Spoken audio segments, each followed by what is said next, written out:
அன்பு பார்வை அறிந்திட வேண்டும், என்றும் உன்னை தெரிந்திட வேண்டும், கண்ணை போல காத்திட வேண்டும், காலம் யாவும் பார்த்திட வேண்டும். அம்மா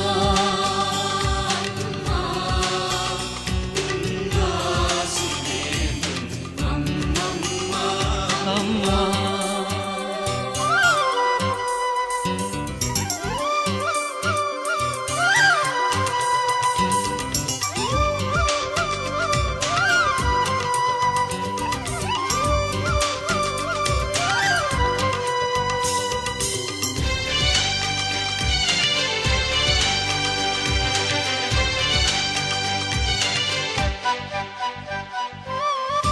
ஜீவன் என்னும் ஜோதியில் கலந்து சிந்தை எங்கும் தெய்வத்தின் விருந்து.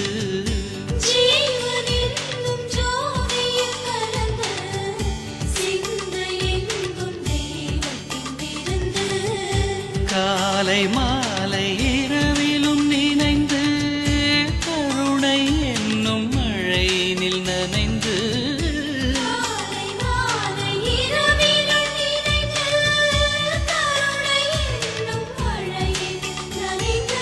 கண் காணும் இடமெல்லாம் கலந்தவள் நீதானே அம்மா.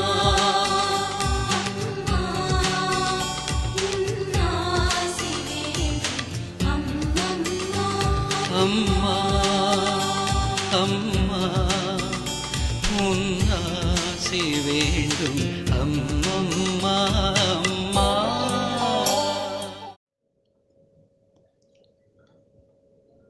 ஓம் நமோ பகவதே Sri அரபிந்தாய.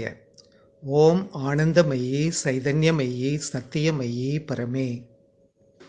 Savitri, Part 3, Book 10, The Book of the Double Twilight. Canto 2, The Gospel of Death and Vanity of the Ideal.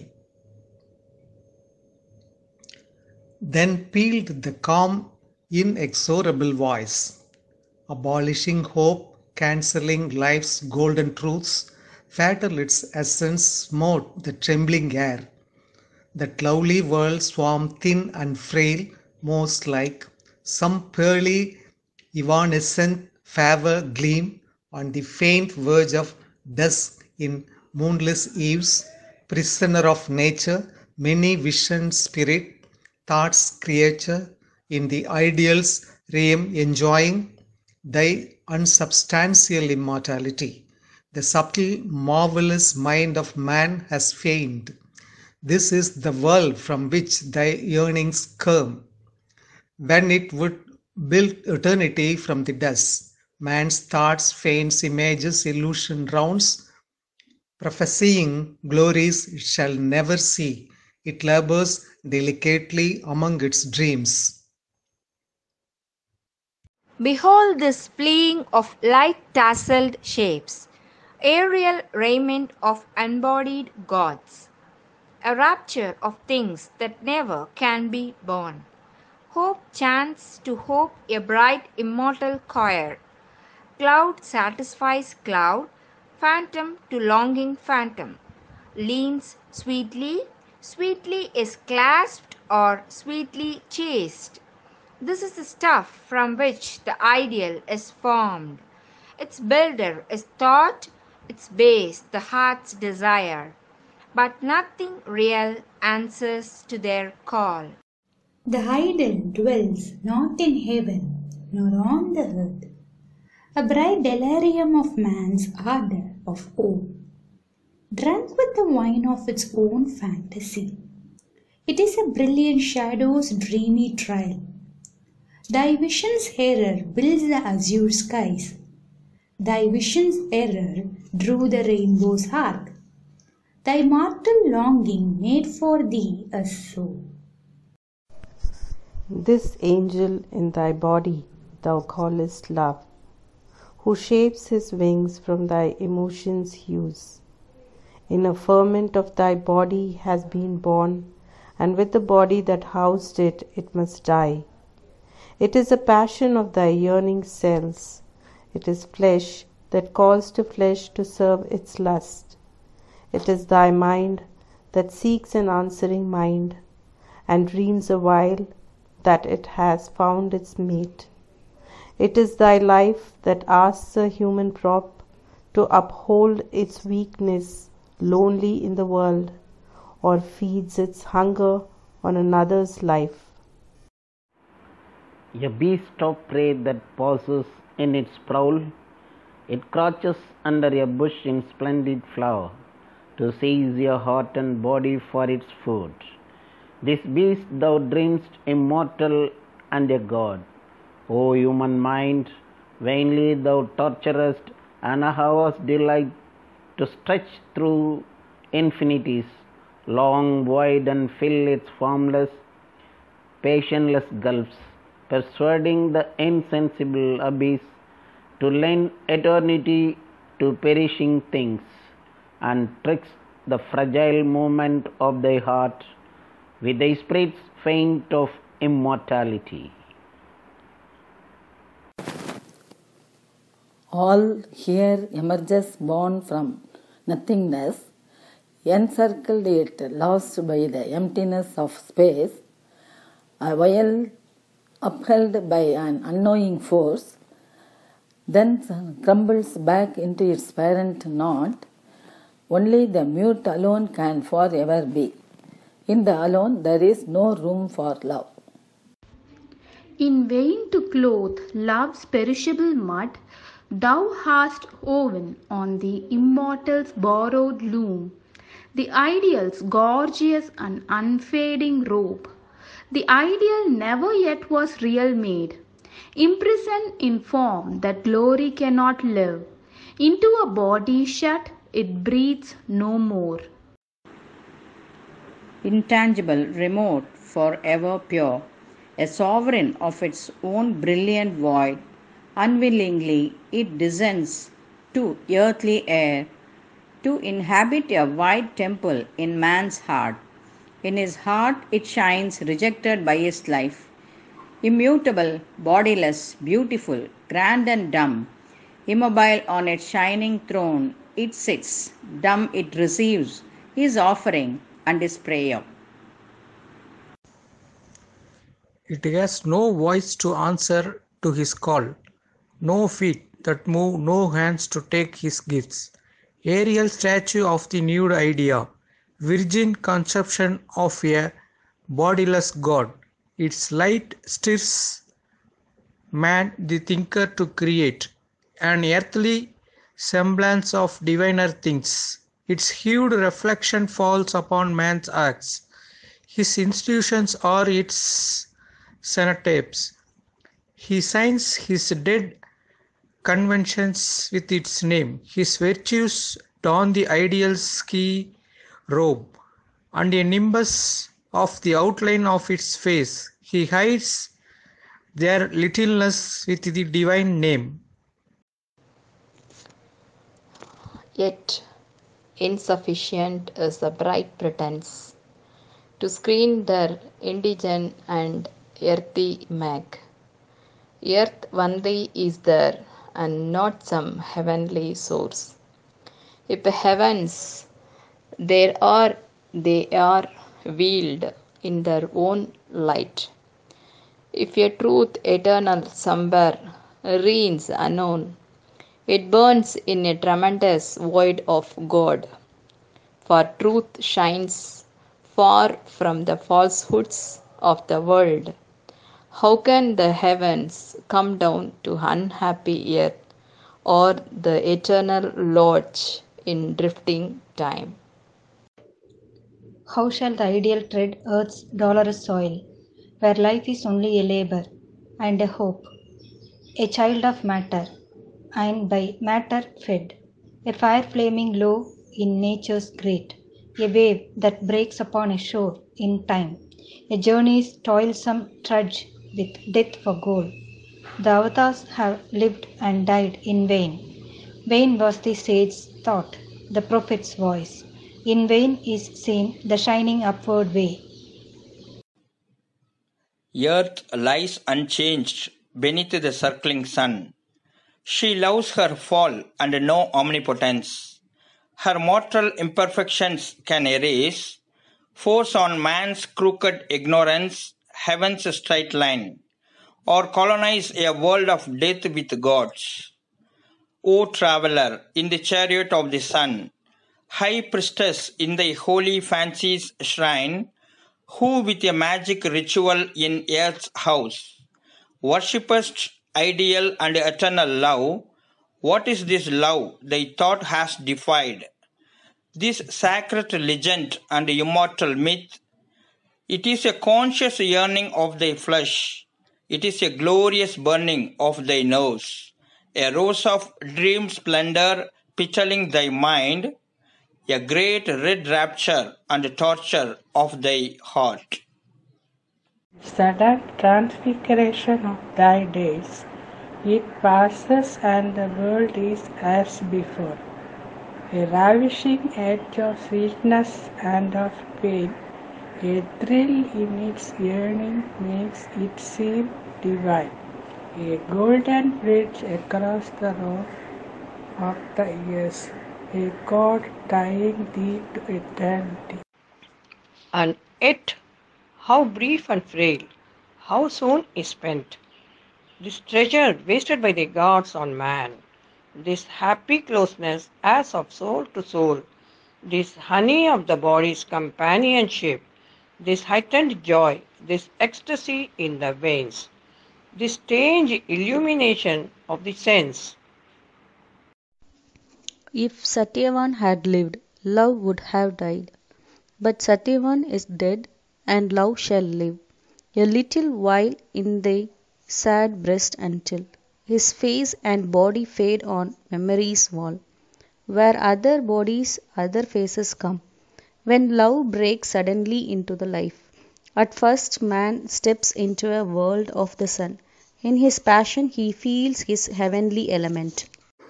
But only a fine sunlit patch of earth, the marvelous aspect took of heaven's outburst. The snake is there, and the worm in the heart of the rose. A word, a moment's act can slay the god. Precarious is his immortality. He has 1,000 ways to suffer and die. Love cannot live by heavenly food alone. Only on sap of earth can it survive. For thy passion was a sensual want refined, a hunger of the body and the heart. Thy want can tire and cease or turn elsewhere, or love may meet a dire and pitiless end by bitter treason or wrath with cruel wounds. Separate, or thy unsatisfied will to others depart when first love's joy lies stripped and slain. A dull indifference replaces fire, or an enduring habit imitates love. An outward and uneasy union lasts, or the routine of a life's compromise. Where once the seed of oneness had been cast into a semblance of spiritual ground by a divine adventure of heavenly paths to strive. Constant associates without joy. Two egos straining in a single leash. Two minds divided by their jarring thoughts. Two spirits disjoined, forever separate. Thus is the ideal falsified in man's world. Trivial or somber, disillusion comes. Life's harsh reality stares at the soul. Heaven's hour, adjourned, flees into bodiless time. Death saves thee from this and saves Satyavan. He now is safe, delivered from himself. He travels to silence and felicity. Call him not back to the treacheries of earth and the poor petty life of animal man. In my vast tranquil spaces let him sleep, in harmony with the mighty hush of death, where love lies slumbering on the breast of peace. And thou, go back alone to thy frail world. Chastise thy heart with knowledge, unhood to see thy nature rise into clear living heights, the heaven birds view from unimagined peaks. When thou givest thy spirit to a dream, soon hard necessity will smite thee awake. Purest delight began, and it must end. Thou too shalt know, thy heart no anchor swinging, thee cradled soul mode in eternal seas. Vain are the cycles of thy brilliant mind. Renounce, forgetting joy and hope and tears, thy passionate nature in the bosom profound of a happy nothingness and wordless calm. Deliver into my mysterious rest. One with my fathomless nihil all forget. Forget thy fruitless spirit's waste of force. Forget the weary circle of thy birth. Forget the joy and the struggle and the pain. The vague spiritual quest which first began when worlds broke forth like clusters of fire flowers and great burning thoughts voyaged through the sky of mind, and time and its aeons crawled across the vasts, and souls emerged into mortality. But Savitri replied to the dark power, "A dangerous music now thou find'st, O death, melting thy speech into harmonious pain, and flutes alluringly to tired hopes. Thy falsehoods mingled with sad strains of truth. But I forbid the voice to slay my soul. My love is not a hunger of the heart. My love is not a craving of the flesh. It came to me from God to God returns." Even in all that life and man have marred, a whisper of divinity still is heard. A breath is felt from the eternal spheres, hallowed by heaven and wonderful to man. A sweet fire rhythm of passion chants to love. There is a hope in its wild, infinite cry. It rings with callings from forgotten heights. And when its strains are hushed to hiving souls, in their embryon, its burning breath survives beyond the rapturous core of suns. That flame forever pure in skies unseen, a voice of the eternal ecstasy. One day I shall behold my great sweet world, put off the dire disguises of the gods, unveiled from terror and disrobed from sin. Appeased we shall draw near our mother's face. We shall cast our candid souls upon her lap. Then shall we clasp the ecstasy we chase. Then shall we shudder with the long-sought God. Then shall we find heaven's unexpected strain. Not only is there hope for Godheads pure, the violent and darkened deities leap down from the one breast in rage to find what the white gods had missed. They too are safe. A mother's eyes are on them, and her arms stretched out in love desire her rebel sons.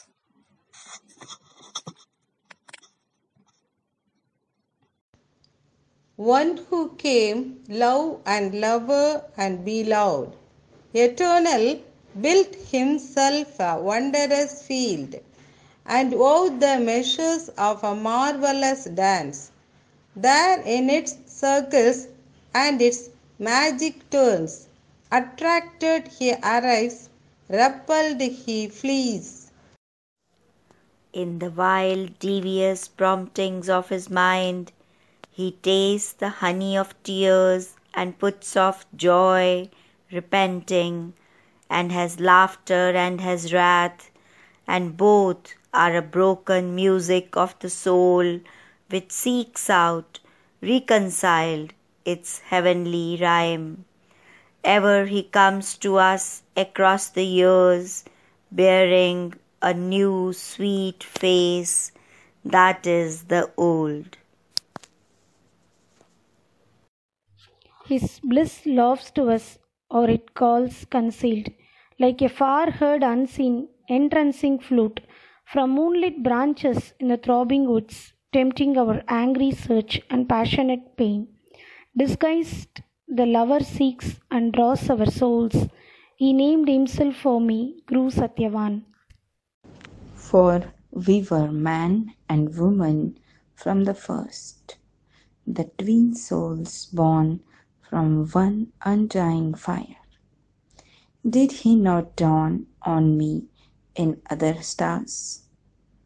How has he through the thickets of the world pursued me like a lion in the night, and come upon me suddenly in the fates, and seized me with his glorious golden leap? Unsatisfied, he yearned for me through time, sometimes with wrath and sometimes with sweet peace, desiring me since first the world began. He rose like a wild wave out of the floods and dragged me helpless into seas of bliss. Out of my curtained past his arms arrive. They have touched me like the soft persuading wind. They have plucked me like a glad and trembling flower, and clasped me happily, burnt in ruthless flame. I too have found him charmed in lovely forms, and run delighted to his distant voice, and pressed to him past many dreadful baths. If there is a yet happier, greater God, let him first wear the face of Satyavan, and let his soul be one with him I love, so let him seek me that I may desire. For only one heart beats within my breast, and one God sits there throned. Advance, O death, beyond the phantom beauty of this world, for of its citizens I am not one. I cherish God the fire, not God the dream, but death once more inflicted on her heart the majesty of his calm and dreadful voice.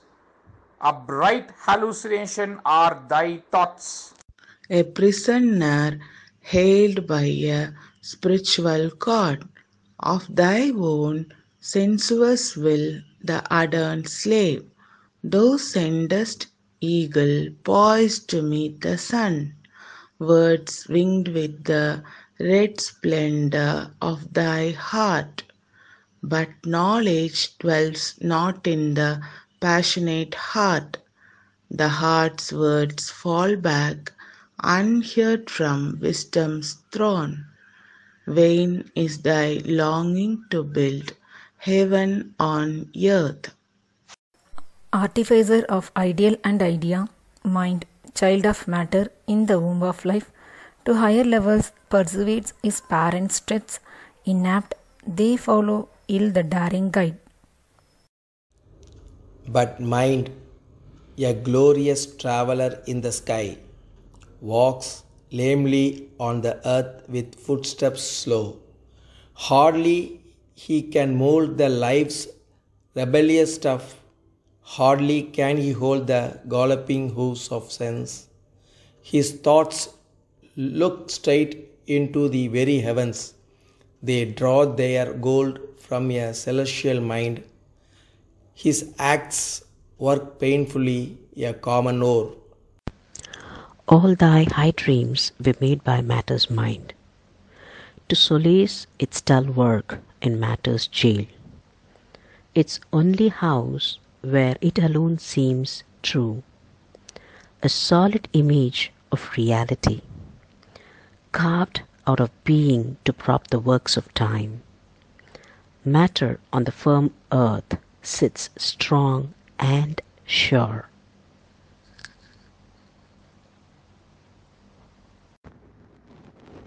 It is the first-born of created things. It stands the last when mind and life are slain. And if it ended, all would cease to be. All else is only its outcome or its phase. Thy soul is a brief flower by the gardener mind, created in thy matter's terrain plot. It perishes with the plant on which it grows, for from earth's sap it draws its heavenly hue. Thy thoughts are gleams that pass on matter's verge, thy life a lapsing wave on matter's sea. A careful steward of truth's limited means, treasuring her founded facts from the squandering power. It tethers mind to the 10 pores of sense. To a leaden grey, routine clamps life's caprice, and ties all creatures with the cords of law. A vessel of transmuting alchemies, a glue that sticks together mind and life. If matter fails, all crumbling, cracks and falls. All upon matter stands as on a rock. Yet this security and guarantor press for credentials and impostor proofs. A cheat of substance where no substance is, an appearance and a symbol and a knot. Its forms have no original right to birth. Its aspect of a fixed stability is the cover of a captive motion swirl, an order of the steps of energy's dams, whose footmarks leave forever the same signs. A concrete phase of unsubstantial time, a trickle dotting the emptiness of space, a stable seeming movement without change. Yet change arrives and the last change is death. What seemed most real once is Nickel's show. Its figures are snares that trap and prison the sense. The beginningless void was its artificer. Nothing is there but aspects limned by chance and seeming shapes of seeming energy. All by death's mercy breathe and live a while. All things and act by the inconscient's grace, addict of the roseate luxury of thy thoughts. Turn not thy gaze within thyself to look at visions in the gleaming crystal mind. Close not thy lids to dream the forms of gods. At last to open thy eyes, consent and see the stuff of which thou and the world are made. Inconscient in the dump, inconscient void, inexplicably a moving world sprang forth. A while secure, happily insensible, it could not rest content with its own truth, for something on its nescient breast was born, condemned to see and know, to feel and love. It watched its acts, imagined a soul within. It groped for truth and dreamed of self and God. When all unconscious was, then all was well. I, death, was king and kept my regal state, designing my unwilled, unerring plan, creating with a calm, insentient heart, in my sovereign power of unreality, obligating nothingness to take a form, infallibly my blind unthinking force, making by chance a fixity like fates, by whim the formulas of necessity, founded on the hollow ground of the inane, the sheer bizarrerie of nature's scheme. I curved the vacant ether into space, a huge expanding and contracting breath, harbored the fires of the universe. I struck out the supreme original spark, and spread its sparse-ranked armies through the inane, manufactured the stars from the occult radiances, marshalled the platoons of the invisible dance. I formed Earth's beauty out of atom and gas, and built from chemic plasm the living man.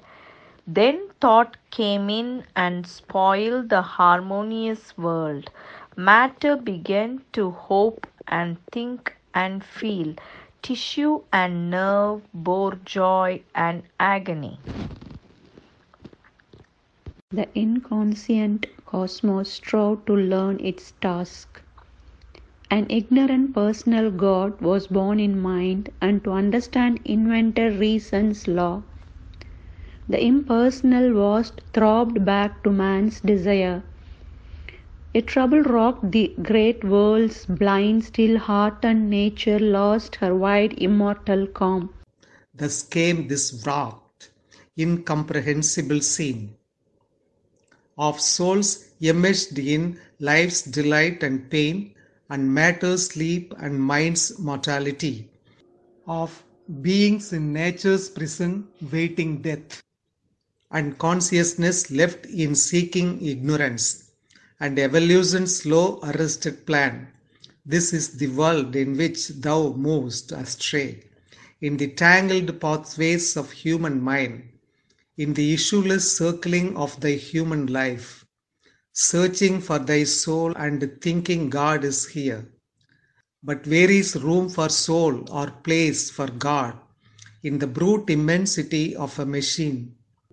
A transient breath thou takes for thy soul, born from a gas, a plasm, a sperm, a gene, a magnified image of man's mind for God, a shadow of thyself thrown upon space, interposed between the upper and the nether void. Thy consciousness reflects the worlds around. In the distorting mirror of ignorance, or upwards turned to catch imagined stars. Or if a half-truth is playing with the earth, throwing its light on a dark shadowy ground, it touches only and leaves a luminous smudge. Immortality thou claimest for thy spirit, but immortality for imperfect man, a God who hurts himself at every step, would be a cycle of eternal pain. Wisdom and love thou claimest as thy right, but knowledge in this world is error's mate, a brilliant processus of nescience, and human love a poster on earth stage, who imitates with verve a fairy dance. An extract pressed from hard experience, man's knowledge cast in the barrels of memory has the harsh savour of a mortal draught, a sweet secretion from the erotic glands, flattering and torturing the burning nerves. Love is a honey and poison in the breast, drunk by it as the nectar of the gods. Earth's human wisdom is no great broad power, and love no gleaming angel from the skies. If they aspire beyond earth's dullard air, arriving sunwards with frail waxen wings, how high could reach that forced unnatural flight? But not on earth can divine wisdom reign, and not on earth can divine love be found.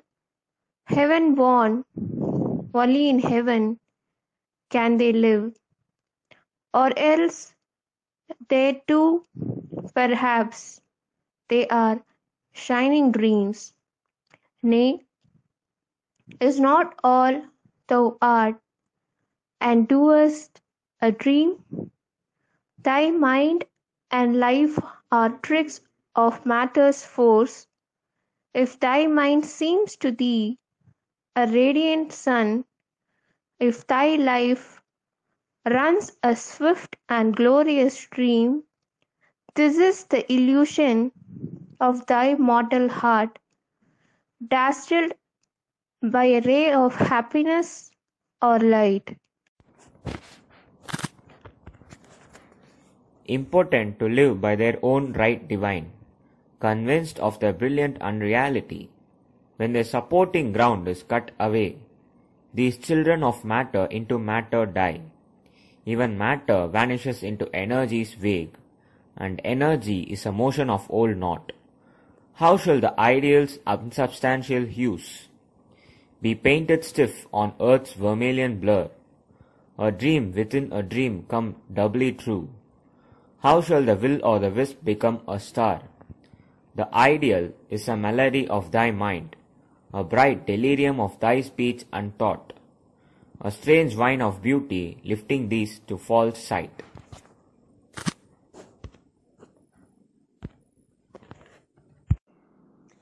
A noble fiction of thy yearnings made, thy human imperfection it must share.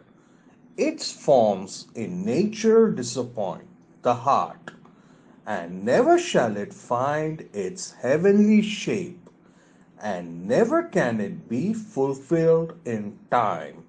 O soul, misled by the splendor of thy thoughts, O earthly creature, with thy dream of heaven, obey, resigned and still the earthly law. Accept the brief light that falls upon thy days.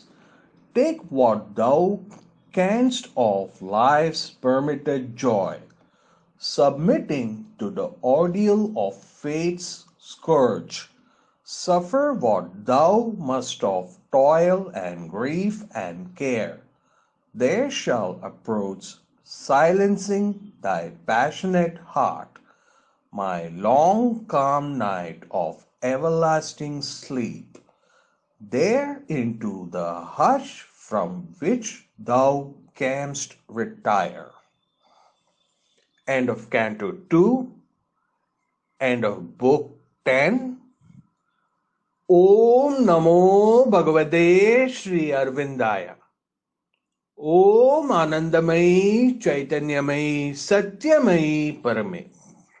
Namo Kalyana Karini Satchidananda Rupini. Namo Kalyana Karini Satchidananda Rupini. Vishwa Shanti Kari Devi Shivane Sarvada Namo. Namo Kalyana Karini Satchidananda Rupini. Vishwa Shanti Kari Devi Shivane Sarvada Namo. Namo Kalyana Karini.